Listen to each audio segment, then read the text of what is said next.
তো গাইজ চলে এসছে আজকে তোমাদের সব প্রবলেম সলভ করতে। সবাই বলে ক্যাপকাট চলছে না। ক্যাপকাট চলার জন্য প্রথমে পাওয়ার ভিপিএন নামক একটা অ্যাপ ডাউনলোড করতে হবে, ঠিক আছে? ভিপিএন এটা প্লে স্টোরে অ্যাভেলেবেল পেয়ে যাবেন। পাওয়ার ভিপিএনটা ডাউনলোড করে নেবেন, জাস্ট ওর ভেতরে ক্লিক করবেন, ভেতরে চলে যাবে, জাস্ট এক ক্লিকে ওটা লেগে যাবে, ঠিক আছে? একটা ক্লিক করলে ওটা লেগে গেল, ভিপিএনটা সাপোর্ট পেয়ে গেল। তো ওর পরে ক্যাপকাটে যাবেন, সব অ্যাভেলেবেল পেয়ে যাবেন প্লে স্টোরে। ক্যাপকাটটা ডাউনলোড করতে হবে গুগল থেকে, তারপরে এই প্লাস আইকনে ক্লিক করবেন, তারপর চলে যাবে আপনার গ্যালারিতে। তো একটা ভিডিও সিলেক্ট করলেন, সিলেক্ট করার পর ডান করে দেবেন। ডান করে দিয়ে দেখেন কোনো সমস্যাই আর দেখা যাবে না তোমার ক্যাপকাটের ভিতর। ক্যাপকাটের সব অপশান আপনার জন্য অ্যাভেলেবেল হয়ে যাবে এই পাওয়ার ভিপিএনটা লাগালে, ঠিক আছে?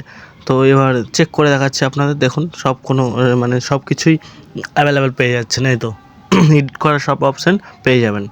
তো এইভাবেই আপনি ক্যাপকাটের এডিট আবার শুরু করতে পারেন।